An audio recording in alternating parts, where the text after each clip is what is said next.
Hello বন্ধুরা, কেমন আছো তোমরা সবাই? আশা করি ভালো আছো, আমিও ভালো আছি। তো চলো, আজকে রেসিপিটা হচ্ছে হাঁসের ডিমের রেসিপি। তো রেসিপি করতে কি কি লাগিচ্ছে সেটা তোমরা দেখে নাও। রসুন কুচি, পেঁয়াজ কুচি, তারপর টমেটো কুচি, আলু, আর এদিকে লঙ্কা বাটা কিন্তু।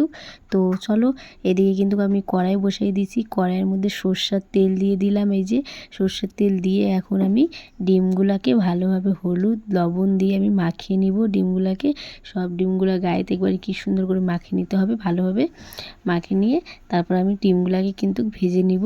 তো চলো, এদিকে দেখো কিন্তু আমি হাত দিয়ে ভালোভাবে ডিমগুলোকে মাখিয়ে নিচ্ছি হলুদ আর লবণ দিয়ে। তো মাখিয়ে নেওয়ার পর এদিকে আমি কড়াইতে কিন্তু তেল গরম হয়ে গেছে। তো এবার আমি ডিমগুলোকে ছেড়ে দিব, ছেড়ে দিয়ে ভালোভাবে লাল লাল করে ভেজে নিব। ভাজে নিয়ে তো এদিকে দেখো আমি কড়াইতে কিন্তু দিয়ে দিয়েছি। আর এবার আমি সব কটা ডিম আমি ভালোভাবে ভাজে নিব লাল লাল করে। তো দেখো, এভাবে আস্তে আস্তে করে নাড়াচাড়া করা লাগবে যেন ডিমগুলা ভালোভাবে ভাজা ভাজা হয়ে যায়।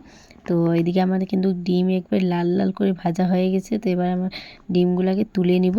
তো ডিমগুলোকে তুলে নিয়ে আমি আবারও একটু তেল দিয়ে আমি আলুগুলোকে ভেজে নিব।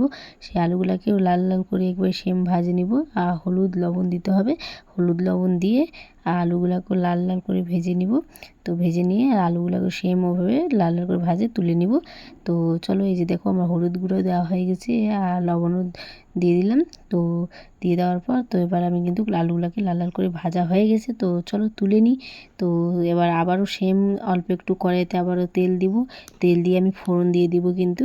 তো ফোড়নে দিলাম আমি কিন্তু তেজপাতা। তো তেজপাতা দেওয়ার পর তো চলো দেখে নাও আর কি আমি দিচ্ছি সেটা তোমরা দেখে নাও। তো এদিকে আমার কিন্তু তেজপাতা দেওয়া হয়ে গেছে আর একটু নাড়াচাড়া করতে হবে। নাড়াচাড়া করে তারপর আমি একটু জিরা দিয়ে দিব। তো জিরা দিয়ে দিলাম।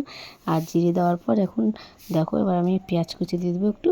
পেঁয়াজ কুচি দিয়ে এখন নাড়াচাড়া করবো কিছুক্ষণ ধরে, এবার যতক্ষণ লাল লাল না হয়ে যায়। তো পেঁয়াজ কুচিকে আমি দিয়ে দিলাম কিন্তু। আর পেঁয়াজ কুচি দেওয়ার পর আমি লাল লাল করে একটু ভেজে নেব। ভেজে নেওয়ার পর এই যে লঙ্কা বাটা যেটা করে রেখেছিলাম সেই লঙ্কা বাটা দিলাম আমি এখন। লঙ্কা বাটা দিয়ে এবার আমি ভালোভাবে নাড়াচাড়া করব কিছুক্ষণ, মশলাটা যে কষাবো। আর এবার দিয়ে দিলাম আমি হলুদের গুঁড়া দিয়ে দিলাম। এবার মশলাটাকে ভালোভাবে একটু একটু হালকা হালকা আঁচ দিয়ে আমি কষাবো কিন্তু মশলাটাকে লাল লাল করে।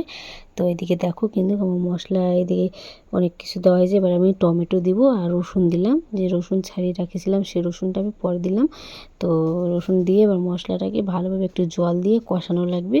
তো যতক্ষণ তেল ছেড়ে দিবে না। তো চলো মশলাটাকে ভালোভাবে কষাই দিই। আর আমি এখন লবণ দিয়ে দিলাম। লবণ দেওয়ার পর একটু কাশ্মীরি লঙ্কার গুঁড়ো দিয়ে দিব। কাশ্মীরি লঙ্কা গুঁড়ো দিয়ে তাহলে কালারটা খুব সুন্দর আসবে। তো চলো এবার মশলাটাকে ভালোভাবে কষাই একটু জল দিয়ে। আর জল দিয়ে কষানো হয়ে যাবে। তো সেই মশলাতেই আমি এখন আলুগুলো যেটা ভেজে রেখেছিলাম সেই আলুগুলো আমি দিয়ে দিচ্ছি এখন। আর দিয়ে কিছুক্ষণ একবারই যতক্ষণে মাখা মাখা হবে না। তো চলো মাখা মাখা পর্যন্ত আমরা কষাই ভালোভাবে মশলাটাকে আলুটাকে দিয়ে। তো এদিকে দেখো কাশ্মীরি গুঁড়াটা দিয়ে দিলাম, লঙ্কার গুঁড়ো। তো দেওয়ার পর এবার আমি আরও কিছুক্ষণ ধরে মশলাটাকে কষাবো। তো এদিকে আমাদের কিন্তু মশলা কষানো একবারই কমপ্লিট হয়ে যাচ্ছে। এই যে দেখো একবারই মাখা মাখা হয়ে গেছে। তো এখন আমরা কিন্তু জল দিয়ে দিব।